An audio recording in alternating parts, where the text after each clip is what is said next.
So, I'm Rena Amaranthine. I am the community specialist for Renegade Game Studios, and I'm so excited to be talking to the two of you about Unstoppable. Would you like to introduce yourselves? Sure, I'll go first. I'm John D. Clair. I am a board game designer. I've been doing it for quite a number of years now. I'm probably best known for designing the card crafting system, which well, that plus Space Base, which is my other best-selling game. The card crafting system, which kind of got me going with Mystic Vale was the original game, and a handful of others have come out since, and Unstoppable is the next one, and the first one that I didn't do with AEG, the first one I've done with a different publisher. And we're very excited about that. And Jordan?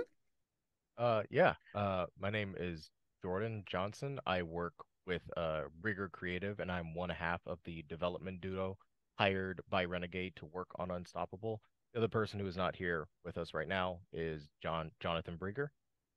We are both really big fans of card games, deck builders, you name it.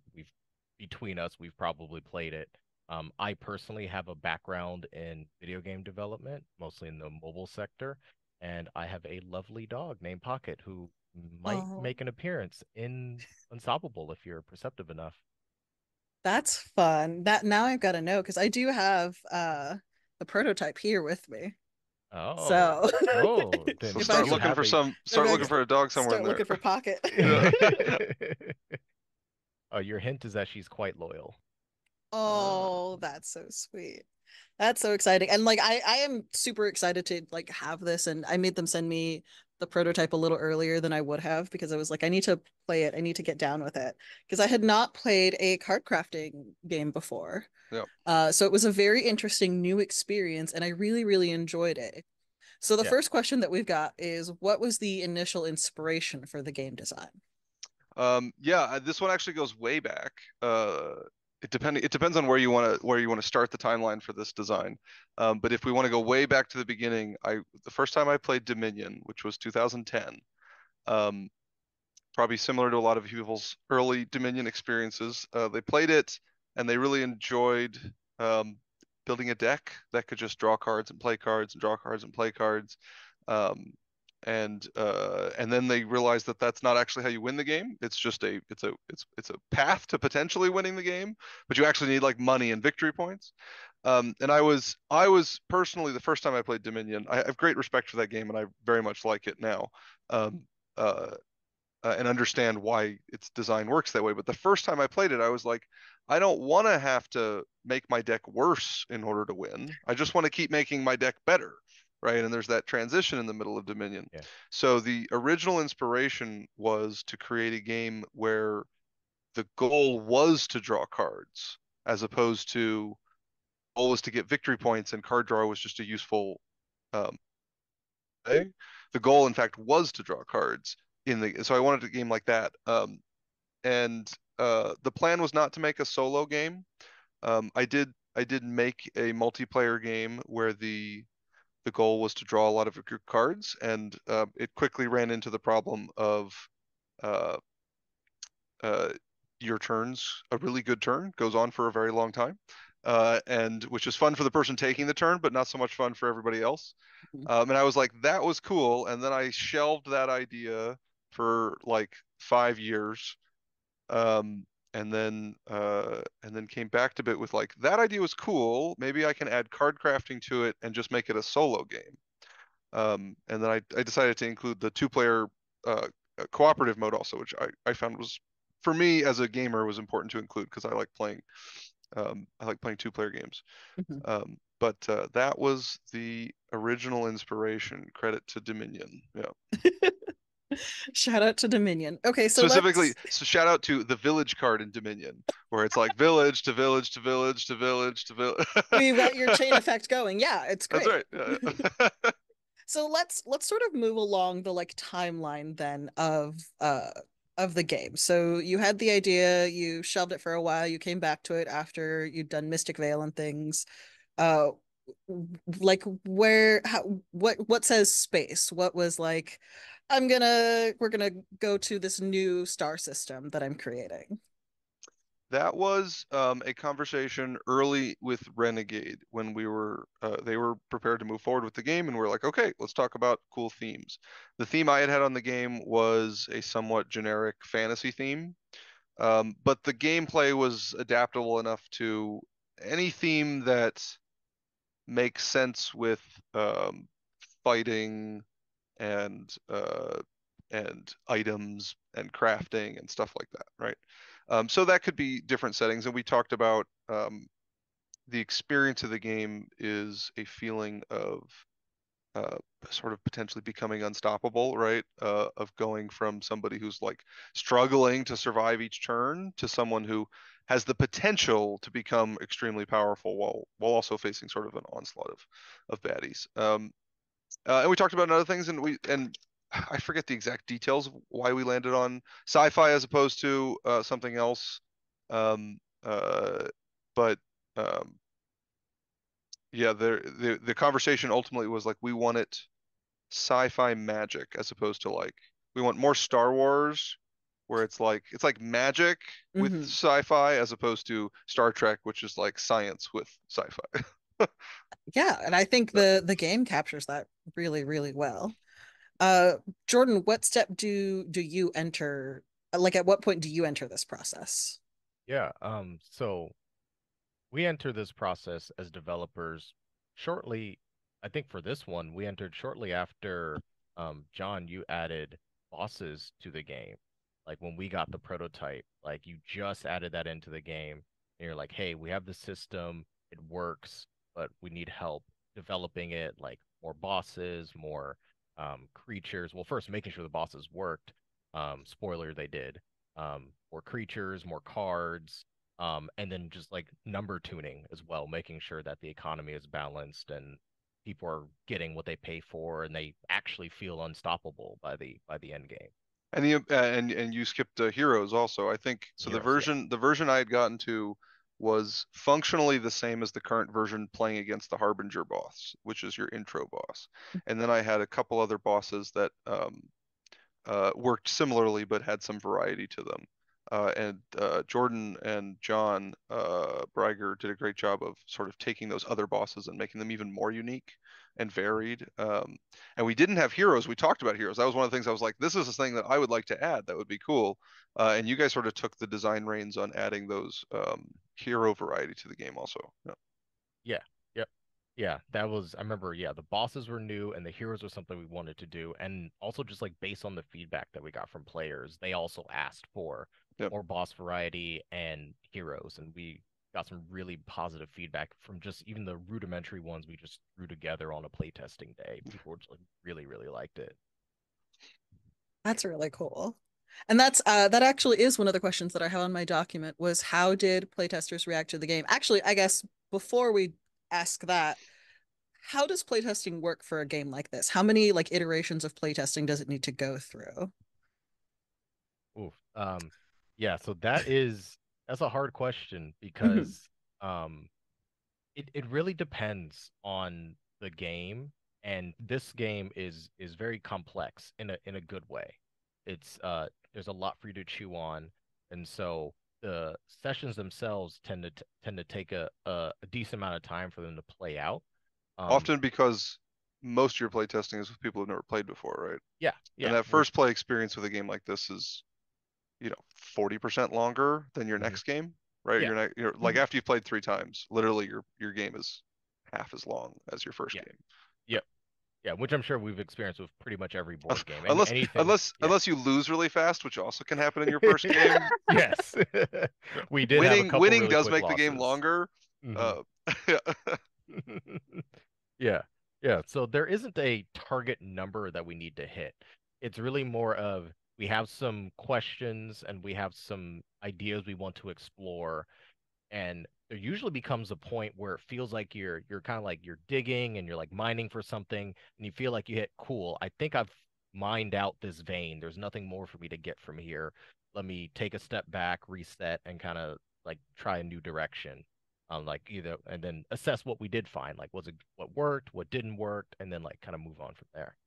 Yeah, and playtesting is different depending on what stage of the processing you're in. So, you know, most of the playtesting I did on this game was before I'd ever even showed it to Renegade. And that's, things like the game didn't originally have card crafting, and then I tried multiple ways of introducing card crafting into the game, and those are like big structural changes. And then once everything sort of gelled, and I'm like, this game is awesome, then I go and pitch it to publishers, end up signing with Renegade, and Jordan and the Briger and John Briger come on, basically, like we said, to hammer out the to get the game from this is a very cool game to this is a very good balanced, right, functioning game that won't break after multiple plays, right. And then also introduce that extra variety to the game. So you're looking for different things depending on what you're playtesting. Sometimes, and by the end of the process, it's like we tweaked this one hero. Let's see if he's broken, right? Mm-hmm. Um, uh, which is very different.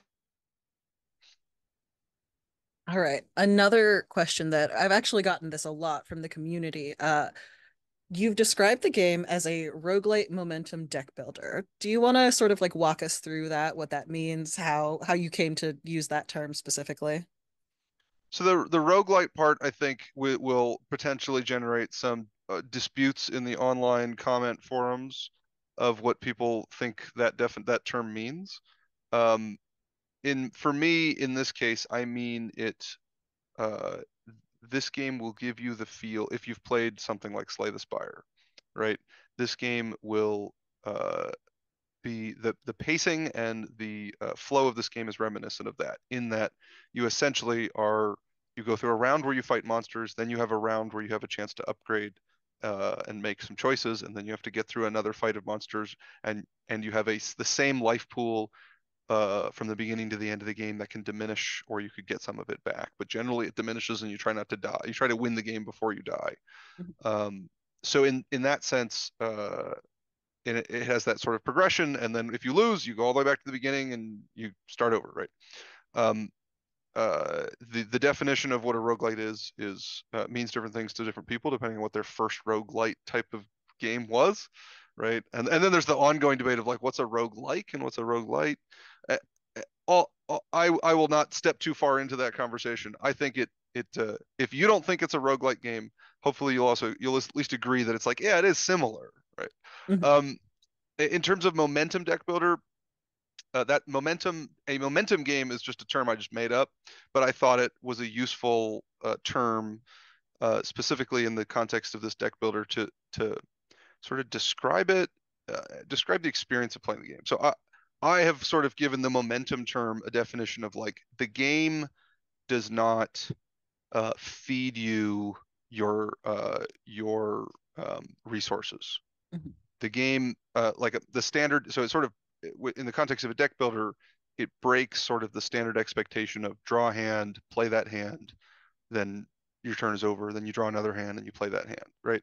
Um, that is done away with in Unstoppable, and instead, basically all card draw in the game is up to the player to actually make happen. Um, so in order to draw more cards, you must do something that causes cards to be drawn into your hand. And if you play enough cards without triggering enough card draw, you run out of momentum, right? And you either slow down, and generally that means in Unstoppable that means you lose, or very shortly thereafter you lose. Um, Whereas you want to keep momentum. Every card play, on average, you want to generate at least one card draw out of it, so you can keep your momentum going. And Mhm. then that's sort of that's the reason why the game's a solo game and not a multiplayer game, is that if you get that momentum flow, you can have really dramatic, long, combo-y, synergistic turns that in a solo experience or a two-player co-op experience is very satisfying, and in a multiplayer experience would not be for all the other people watching. Um, so that's what I mean. Yeah, And on similar to that, those games, you won't be put off this game like a sure. good roguelike, like a good roguelite game is a challenging one. But the upside of that is not like, oh, you're gonna be doing the same thing over and over. There's many different cards, there's many different characters, many different bosses, difficulty levels. You can tweak it to your liking, and even if you keep all that the same, it's a different experience every time because you might not see the exact same card. So you might be forced to try a different build, and oops, maybe that's the build that helped you win this time. That's really great. Yeah. And so actually, I'm going to just read this one word for word because I like the wording. This seems like a tricky game to develop and playtest. What were some of the challenges that you faced with this particular game, like with the prototype creation, the solo and co-op gameplay, etc.? Oh, well, you say prototype creation. I know John, both John D. Clair and John Brieger and I can tell you about the trapezoids. The trapezoids. Yes. In John Declare's original playtest, you see how on the cards today in your prototype, there's like a little cutout all on one side. Uh, yeah, you can see a Yeah, little bit because of it there.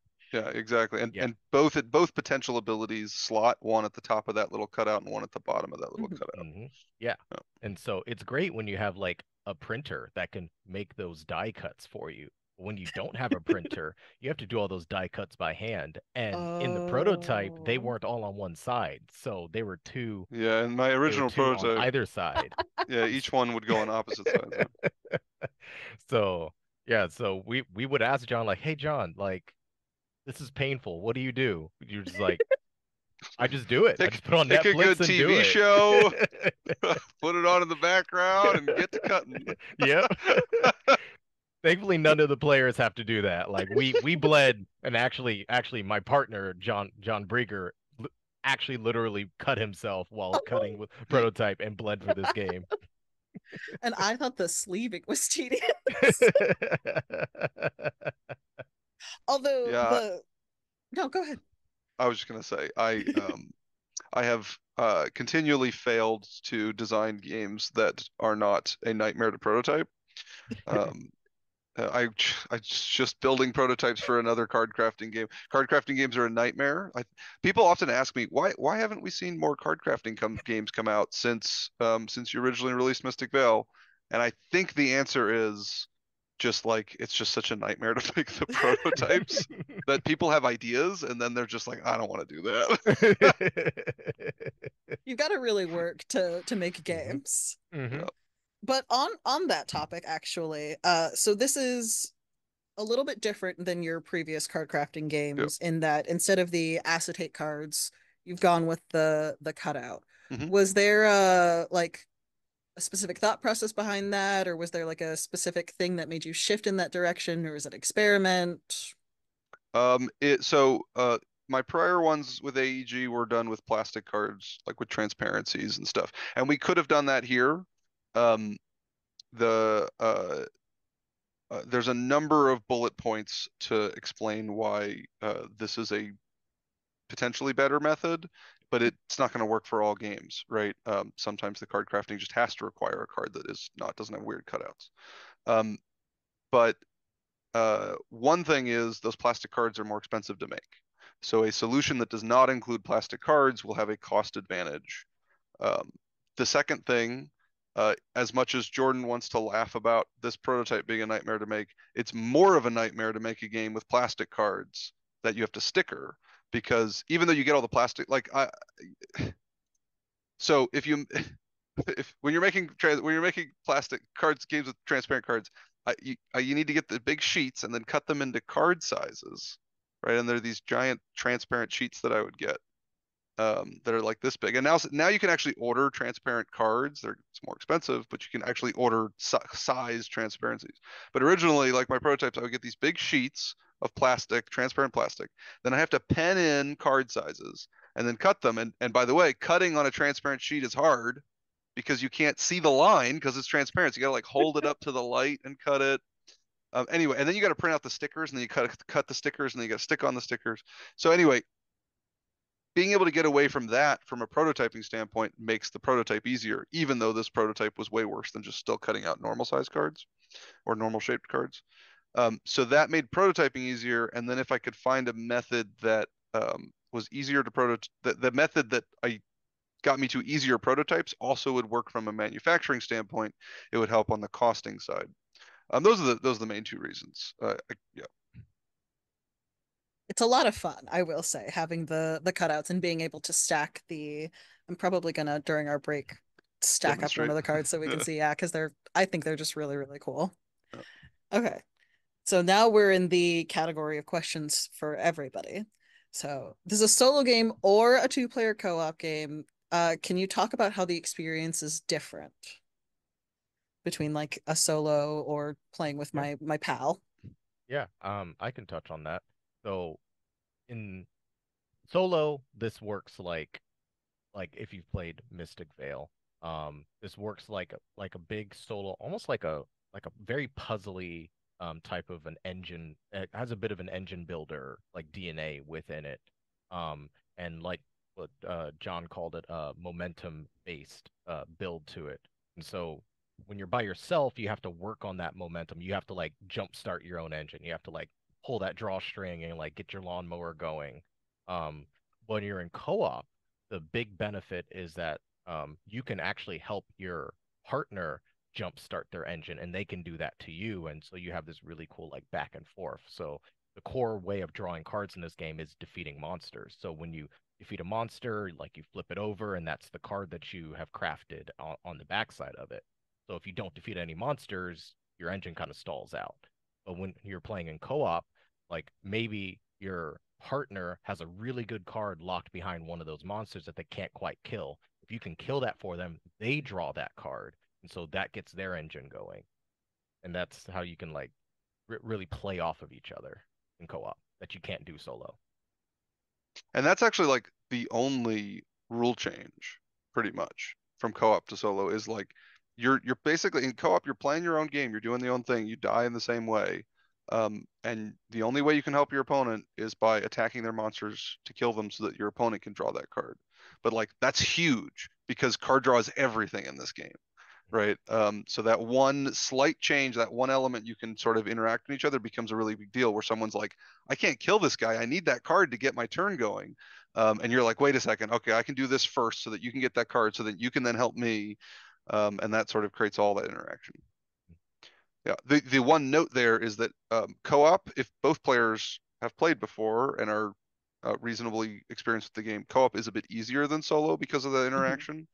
But we've got this tiered difficulty anyway. So Yeah. if you're finding it too easy on normal, just scale up the difficulty. Yeah, and that tier difficulty was like a fun aspect when I first opened the box and took a look at it. Uh where did that idea come from, or how did that sort of come about? Oh, I found it. I think it's crucial, in my opinion, it's crucial that a co-op game or a solo game is hard to win. Um, and then finding the balance of like it's hard to win the first time you play, but after you're experienced, it could get too easy. So in those type of games, introducing a way to scale the difficulty, I think, is really important. That's like sort of your intro difficulty level. That feels hard when you don't know the card pool and you've never seen the synergies, you don't know what to expect. Um, and then you can, once you get there and can beat that, you can then sort of gives you a new challenge to go after. Um, so it was, I always wanted to include that. Jordan, remind me. I think I had the difficulty levels the way it worked similar, if not the same, but we rebalanced it a bit Yeah. after you guys got it, right? Yeah, yeah. We had the variable difficulties from the very first Yeah, prototype. yeah, yeah. The And main they worked more or less the same, right? Yeah, yeah, they Yeah. work the same. The main difference was on we found that the game needed just like a couple more turns on the harder Mm, difficulties. mm. While yes, one of the main things is like the the threats kind of scale up. The enemies get more difficult a lot faster on the harder difficulties. But what that usually translated to was you having overall fewer turns to complete the game before the game just hard stops at its turn limit. So what we did was we added some on the lower difficulties. We added some levels at the end that you skip if you're on a lower difficulty. Other way around. If you're on a higher difficulty, we added extra turns at the end, right? Or yeah, that's another way of Yeah, yeah. yeah. There's So extra on the turns at the end if you're on a harder difficulty. yeah, so you get it used to be that like it would just ramp up quickly because there's spots along the track you would skip. So which means you get Hmm. to the end of the track faster. So we actually added like only if you're playing in hard difficulty, these extra couple turns at the end. Hmm. Good luck. Yeah, Yeah. they're extra couple turns of the game at its hardest. Right. So Yeah, yeah. it's you need that time anyway, but it's not going to be easy. Yeah, yeah. Let me show it off. And I love that they're all two-sided. And this is 4 cards total in here. So these are some pretty hefty Maxed out, yeah. saves. Yeah, Max. I also liked when I was looking through the deck that it was super easy for me to find one of these, one of these. They fill different gaps. It's perfect. I found with card crafting games that 4 is about the maximum number of cards you can put in a sleeve before it gets like really kind of weird and uncomfortably thick, and the sleeve starts getting unhappy. And yeah. Do you have a dream number of maximum cards that you would Well, I allow? mean, digital games can do essentially infinite, right, if they want That's to. true. Yeah, I mean, what I want is a physical card, and one day I maybe will have this idea. I want a physical card where you can have scaling numbers on it, like a Yep. spinner Like a dial. roller. Yep. Yeah, but it works in a card that's shuffleable and it's thin as a card. Yeah. I love this technology, and I will happily back the patent if you. Yeah. So let's talk a little bit about the pieces of the game. So I've been doing this really fun thing with the community where I've been showing them screenshots of pieces and asking them what they think that they What it need. is. So we've got let's see if it'll pass an aspirin to the player next to you. Uh pause to read the rules. Hmm. And then they had no idea about these two. So I don't know how much you want to spoil on, what where they go on our fun. This has not been. Oh no, actually this is on the Board Game Geek page, so I people think might we, be able yeah, to yeah, put it's it been posted. together. Yeah, yeah, yeah. But yeah, is there a favorite part of the game, like physically, that you guys have? I really like the. Oh, are we allowed to say what they are? I like the aspirin. I don't think it's a secret anymore. No, no, no, it won't be a secret. Yeah. We've released a couple of previews on how to play, so Oh, okay. Yeah. Yeah. I like the pass your aspirin to the player on your left marker.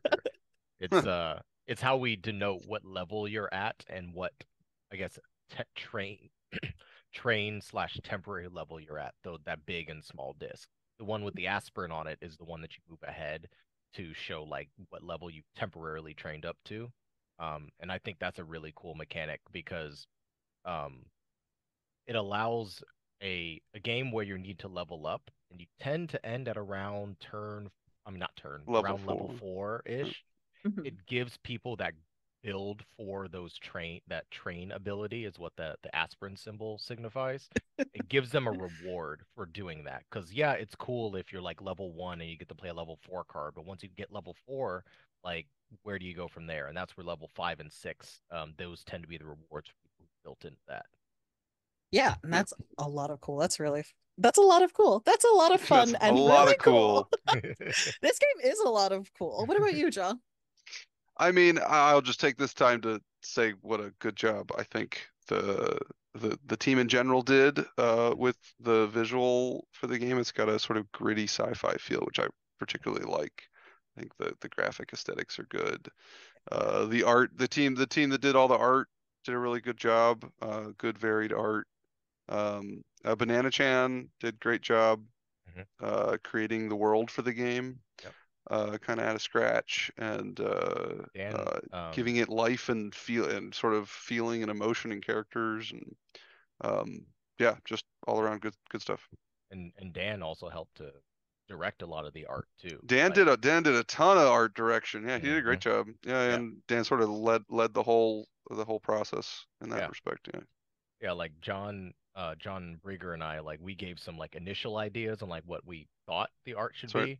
be, Yeah. and he took some of it, but the ones where he deviated, like he definitely improved on whatever our suggestions were, and he made sure that everything looked cohesive and made sure that like the vision that both Johns and myself had for the game really shone through. That's really, really cool. So, is there a like favorite piece of art or a piece of art that like sticks in your mind from the game? Like that's just I like mean, really my iconic to you? my cheap answer is the box cover. Um, well, I mean, so like I wanted a box cover that captured uh the feeling of being a badass facing a onslaught of like challenges. Mhm. And just, and striding forth towards them, and I think that cover more or less captured it. The guy's maybe a little too ripped, but like I remember Mhm. seeing that, I was like, that guy's really buff. But I was like, Mhm. whatever, let's go with That's how you become unstoppable. You That's get Yeah, right. really buff. yeah. Can't skip leg day. I'll say for myself, aside from obviously the one featuring my dog Pocket in it, Mhm. Right, of um, course. the other piece of art I really like, and I actually there's two. One of them is more humorous. Like when we put this in the art description, we didn't think it would hit as hard as it did, but there's a card called Chief of Staff, and it's just a guy with a giant prominent staff talking to one of the main characters. And I don't think anything else in the art like says anything or references it. He's just a dude with a staff. He's the chief of the staff.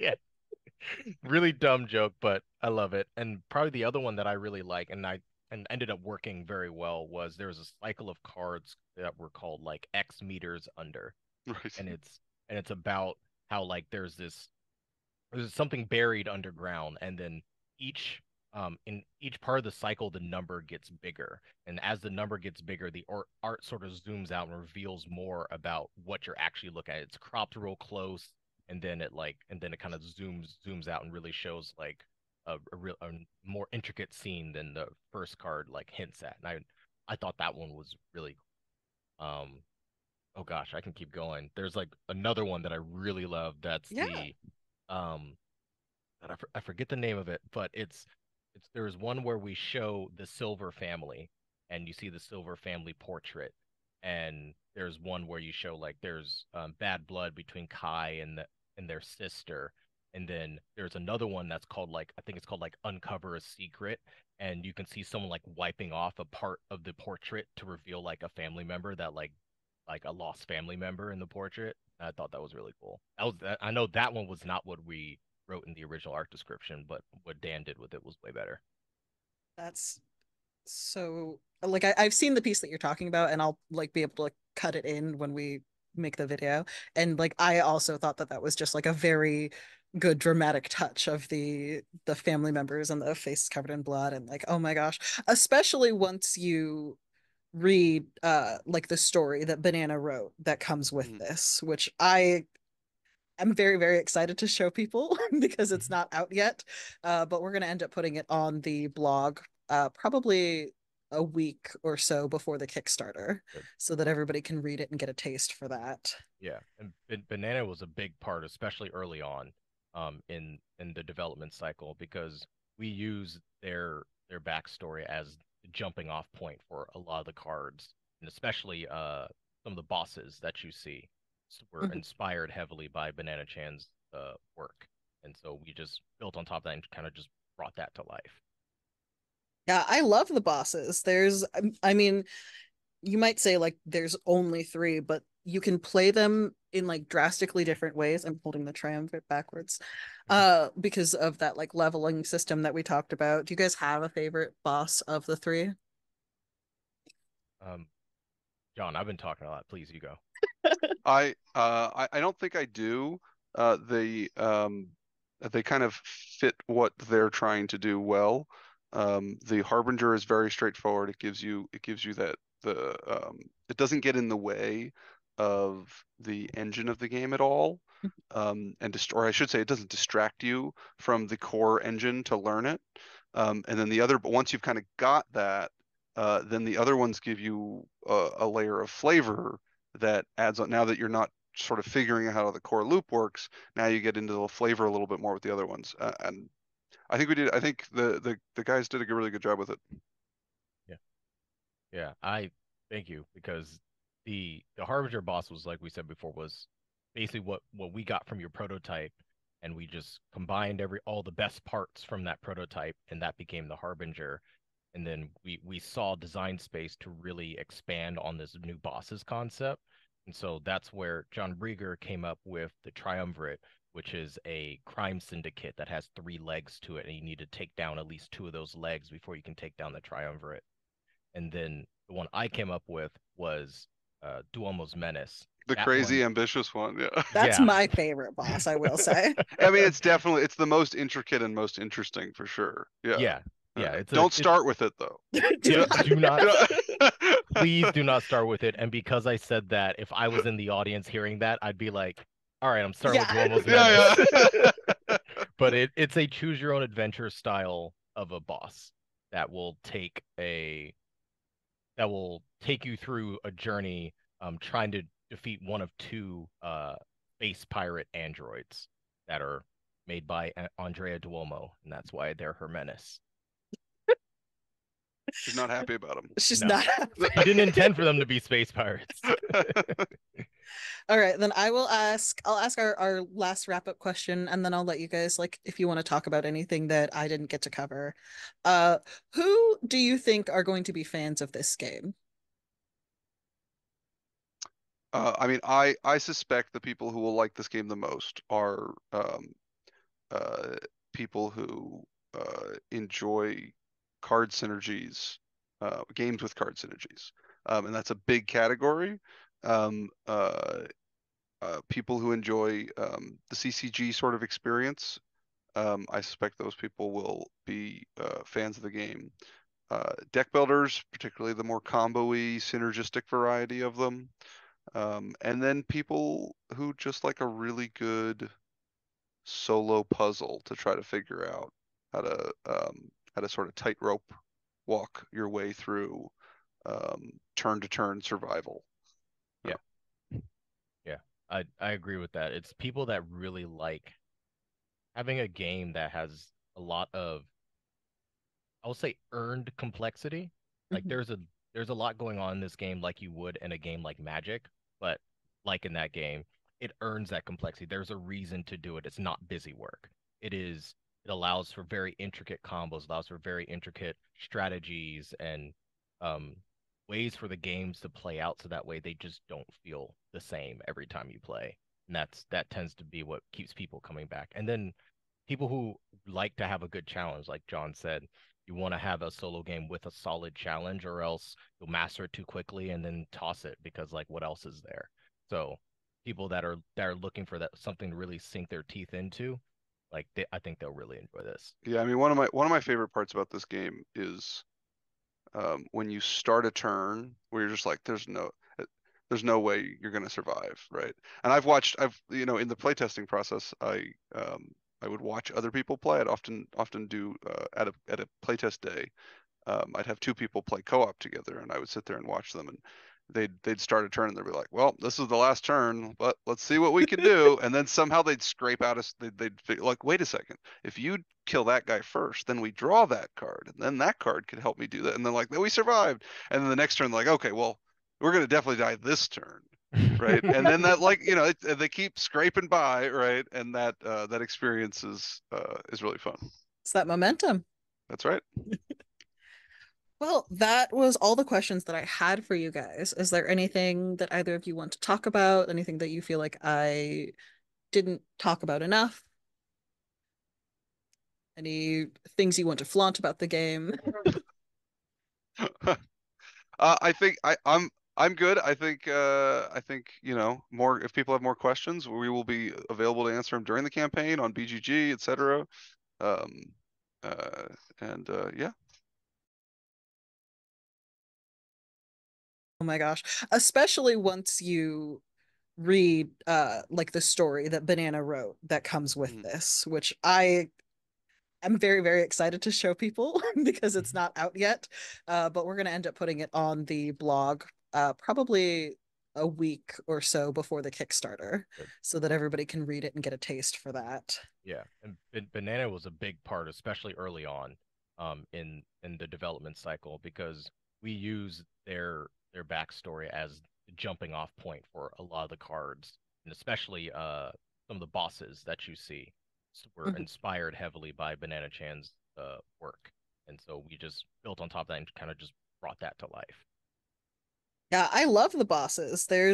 I mean, you might say like there's only three, but you can play them in like drastically different ways. I'm holding the triumvirate backwards. Because of that like leveling system that we talked about. Do you guys have a favorite boss of the three? Um, John, I've been talking a lot. Please, you go. I don't think I do. They kind of fit what they're trying to do well. The Harbinger is very straightforward. It gives you that the it doesn't get in the way of the engine of the game at all. Or I should say, it doesn't distract you from the core engine to learn it.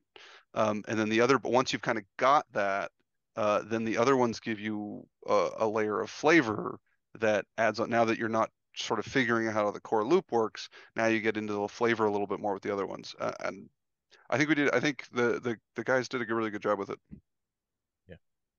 Yeah, I thank you because the Harbinger boss was like we said before was basically what we got from your prototype, and we just combined every all the best parts from that prototype, and that became the Harbinger. And then we saw design space to really expand on this new bosses concept. And so that's where John Brieger came up with the Triumvirate, which is a crime syndicate that has three legs to it, and you need to take down at least two of those legs before you can take down the Triumvirate. And then the one I came up with was Duomo's Menace. The That crazy one, ambitious one, yeah. That's yeah, my favorite boss, I will say. I mean, it's the most intricate and most interesting for sure. Yeah. yeah, yeah. Don't start with it though. Do Do, not. do not, Do please do not start with it. And because I said that, if I was in the audience hearing that, I'd be like, all right, I'm starting with Yeah. Duomo's Yeah, Menace. yeah.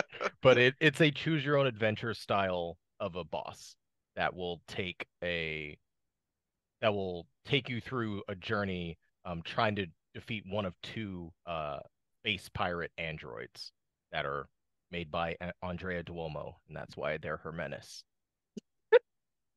She's not happy about him. She's No, not happy. she didn't intend for them to be space pirates. All right, then I'll ask our last wrap-up question, and then I'll let you guys like if you want to talk about anything that I didn't get to cover. Uh, who do you think are going to be fans of this game? I mean, I suspect the people who will like this game the most are uh, people who enjoy card synergies, games with card synergies, and that's a big category. Um, uh, People who enjoy the CCG sort of experience, I suspect those people will be fans of the game. Deck builders, particularly the more combo-y, synergistic variety of them.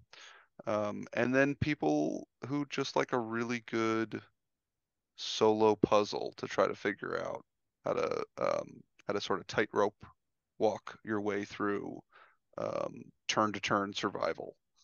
Yeah, yeah, I agree with that. It's people that really like having a game that has a lot of I'll say earned complexity. Like Mhm. there's a lot going on in this game like you would in a game like Magic, but like in that game, it earns that complexity. There's a reason to do it. It's not busy work. It allows for very intricate combos, allows for very intricate strategies and um ways for the games to play out so that way they just don't feel the same every time you play. And that tends to be what keeps people coming back. And then people who like to have a good challenge, like John said, you want to have a solo game with a solid challenge, or else you'll master it too quickly and then toss it because like what else is there? So people that are looking for that something to really sink their teeth into, I think they'll really enjoy this. Yeah, I mean one of my favorite parts about this game is when you start a turn where you're just like, there's no way you're going to survive, right? And I've in the playtesting process, I would watch other people play. I'd often do at a playtest day. I'd have two people play co-op together, and I would sit there and watch them, and they'd start a turn, and they'd be like, "Well, this is the last turn, but let's see what we can do." And then somehow they'd scrape out us. They'd figure, like, "Wait a second, if you kill that guy first, then we draw that card, and then that card could help me do that." And then like, then we survived. And then the next turn, like, okay, well, we're gonna definitely die this turn. right? And then that, like, you know, they keep scraping by, right? And that that experience is really fun. It's that momentum. That's right. Well, that was all the questions that I had for you guys. Is there anything that either of you want to talk about? Anything that you feel like I didn't talk about enough? Any things you want to flaunt about the game? I think I'm good. I think you know, more, if people have more questions, we will be available to answer them during the campaign on BGG, etc. Yeah. In Unstoppable, you can play solo or gather an ally to work with you and defeat your chosen boss. Draft and upgrade cards to defeat the active threats that are on the battlefield. Confront them head-on to level up and upgrade your abilities. Your survival depends on it. But watch out! If your boss grows too dangerous, you may lose your life. Gather your allies and train your skills, for the darkest days are yet to come. Coming soon.